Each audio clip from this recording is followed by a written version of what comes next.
Alright, chapter 31. It's a girl thing. After recess, I hate PE the most. Recess I hate because everyone screams and runs around and grabs you and pushes you, and you have absolutely no idea what will happen next. At least in PE, there is a teacher, so you know what will happen next, even though it might involve screaming, grabbing, and running around crazy. Class, Mr. Mason shouts. He always shouts. It's just what PE teachers do. Boys, Josh, Nelson, Bruce, Shane, Joey, stop that right now or you'll be getting a special one-way ticket to see Miss Harper. I don't see why they get to have a special one-way ticket to the principal's office. I'm behaving myself perfectly and I am getting no free tickets. I'm breaking you boys up. Josh! Josh! You and Nelson are on that side of the gym and the rest of you hooligans are on this side. Shane and Bruce, you're in charge of William H. His assistant isn't here today. Make sure he doesn't run off if I turn my back. Can we have free play today? A boy asks. When pigs fly, Mr. Mason says. I'm not sure what he means by that. Dodgeball today, he yells, and I start sucking on my sleeve. Dodgeball is bad enough, but I hope he doesn't try to make us wear pinnies. I hate the feel of them, and they remind me of clam shells, and I hate the gooey, icky inside of a clam. He goes to the closet and pulls out the big cardboard box with the pinnies, and I start sucking both sleeves. He grabs William H., who is trying to run out the door. Shane and Bruce, what did I just tell you? You're watching William H. Everybody else, put on these pinnies. And hurry. William H. loves dodgeball, so the sooner we get this game started, the better. Mr. Mason starts throwing yellow and red pinnies at people around the gym. A yellow one lands at my feet, and I stare at it. Come on, Caitlin, pick it up. I stare at it. What's the problem? I don't like clams. Me neither. Put on the pinny. Mr. Mason, Shane yells. I can't hold William H. Mr. Mason swears and goes to grab William H. Hurry up and get ready. He looks over at me. Caitlin, the pinny. But I don't like clams. What's that got to do with the price of fish? What? Why is he talking about fish? Oh, for the love of, why do they give me all the autistic kids? Some people laugh. I'm not sure who all the autistic kids are. I thought William H. was the only one. Some girls are whispering next to me. I brace myself because when a bunch of girls is whispering, that usually means someone will squeal or scream, so I need to be prepared. Emma is one of the girls, and she's pretty loud most of the time. This time is no different. She tells Mr. Mason, Some of us need to go see Mrs. Brook. Why? Mr. Mason asks. I wonder too. I never knew she went to see Mrs. Brook. The other girls are also looking at her. Finally she announces, It's a girl thing. Mr. Mason's face goes red and he nods. I will have to remember that remark. Emma looks at me, then at Mr. Mason, then back at me. I think you should come with us. I follow Emma and the two other girls down the hall to Mrs. Brook's room. Emma is complaining loudly about Mr. Mason, saying, That was so inappropriate, even though there's no talking in the hall. I try to remind her, but Emma's voice takes up all the room. When she grows up, she should be one of those TV interviewers on Fox 5 News who doesn't let anyone else talk, even if they try. When we get back to Mrs. Brook's room, she's on the phone, but it doesn't stop Emma from blurting out something so fast I can't even follow it. Mrs. Brook tells the phone person she'll have to call back, and she hangs up. What happened? Mrs. Brook asks. No one says anything. What exactly did Mr. Mason say? Still no one says anything. Then they all look at me. This means they want me to tell Mrs. Brook what happened. So I do. Mr. Mason wants to know why they give him all the autistic kids. Mrs. Brook's neck does its turtle jerk. She looks at the girls. I see. I look at Emma and the other two girls also. I don't think they're autistic. I don't know who he's talking about. Emma looks at me with a sad face. He was talking about you. But I'm not. I know, she says quickly. He shouldn't have said that.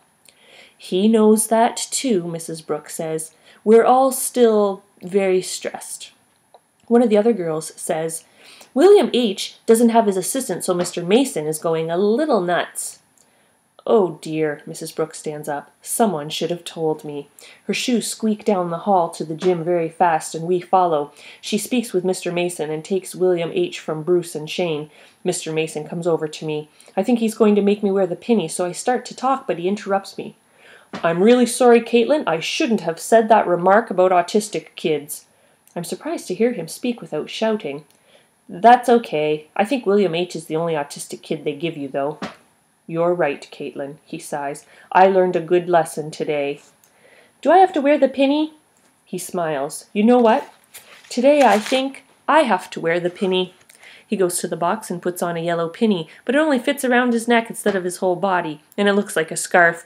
People laugh at him, but he laughs too. He also winks at me, and even though he looks funny, I think he has learned a little finesse today. Chapter 32, Dado.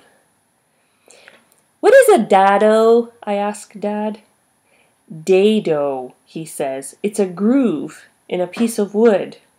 But his lip curls up on one side. He's starting to smile. I know what that means. Closure must be coming. So I work at it.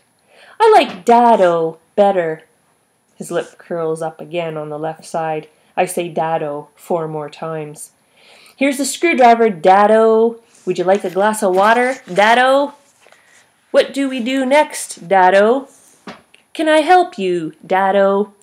And his lips curl up on the left side every time. And when I say it one more time, good night, Dado, both sides of his lips curl up.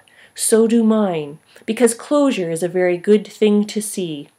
After Dado goes to bed and I'm sure he's asleep, I sneak into Devin's room and borrow his Boy Scout knife and camping flashlight and go to the living room. Then I slide my head under the chest and turn on the flashlight so it lights up just the bottom of the chest. That way the room stays dark and Dad won't know what I'm doing. I look for the perfect spot on the underside of the chest and I carve in big letters on his chest just like Devin did for me, Scout.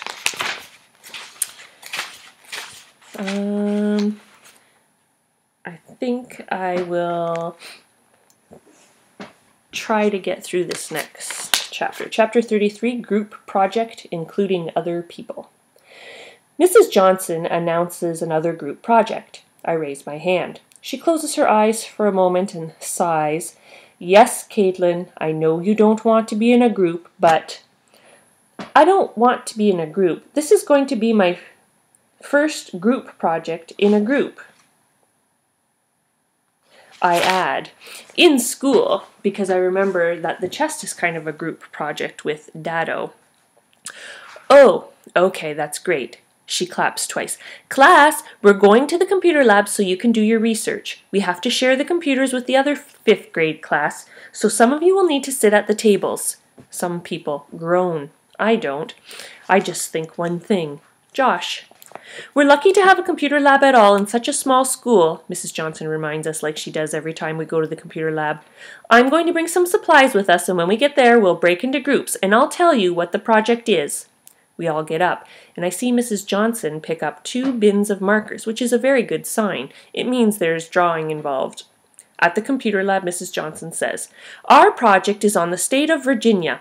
It's a project that involves research and a lot of drawing because you'll need the flag, the state flower, the state bird, etc. I'm so happy. I love drawing. Emma invites me to join her group with Brianna and Shane. Okay, I say, and tell them how lucky they are. I'm probably the best artist in the state of Virginia. Shane and Brianna look at each other and laugh. I wonder if they're happy. Emma chews her lip. You don't have to be the best. You can do all the drawing, though, if you want. Yay! I smile at my group until my cheeks start hurting, and I have to stop. Mrs. Johnson puts markers and paper and some books about Virginia on the tables. Shane wants to sit at the computer, so I sit next to Emma and Brianna at one of the tables in the back of the room with a bunch of kids from the other 5th grade. Josh is at the table in front of ours. I don't look at him. I start drawing right away. Hey, you, Josh says. I want to shake my hands, but instead I draw even faster. Emma whips her head up from the book she's reading. Shut up, Josh! His face goes pink, and his eyes blink a lot. I was just going to see if I could borrow a red marker. That's Thanks a lot. He turns around and sniffs. I stop drawing and look down at my pile of markers next to me. There are 3 red ones. I take one and lean across the table and poke Josh in the back with it. He whirls around. What the? Here, I say. His lips squish around a lot, so I can't tell if he's smiling or frowning, but he takes the marker from me. He does not say thank you, but I decide I'll accept his thank you from earlier. Shane looks up the state everything on the computer. The state dog is the American foxhound, and the state fish is a brook trout, he calls out. I draw them, and also a dogwood, the state tree and flower, with a cardinal in it, the state bird. Everyone thinks cardinals are red, but actually that's just the male. I don't do colors, so my cardinal is a female. When I'm done, I show my group. Brianna shakes her head. You traced that. No, I didn't. No one can draw like that. I can. I told you. I'm probably the best artist in the state. Yeah, right. I've seen what Caitlin can draw, Emma says. It's awesome. And anyway, it doesn't matter. It can be traced or drawn for this project. I drew it, I tell her. Whatever, Brianna says. Can you make the cardinal red? Emma asks. I don't do colors, I tell her. Why not? It's easier when things are black and white. But you've done the hard part already, Emma says. Coloring something in is easy. It's drawing the tree and bird that's hard. Not for me, I say. Colors are mushy, and I don't know where they end or what happens to them when they run into each other because they change. Emma tilts her head. I don't get it. Black and white is boring. Colors are beautiful. I take a deep breath and try to explain. When you mix red and yellow, it might come out orange, like the sun when it's setting. But when you mix red and yellow another time, it might come out like a school bus. And when you do it again, it might come out like a hornet. It's always different. You don't know what to expect. Emma's head is still tilted, and she's not saying anything, which means she really doesn't get it, because it's unusual for Emma not to talk. Never mind, I tell her. It's too hard to explain. I'm not even sure I get it myself. I go to see Michael on the playground, and I talk to him for the first time in what feels like a really long time. I tell him all about the chest Dado and I are working on. He listens politely, but his Bambi eyes are kind of fuzzy. What's wrong? I ask him. I don't get it. So I describe the chest and exactly what we're doing to it and how it'll look when we're finished. I still don't get it, he says. I start describing the chest again. No, I mean, I don't get how that makes closure.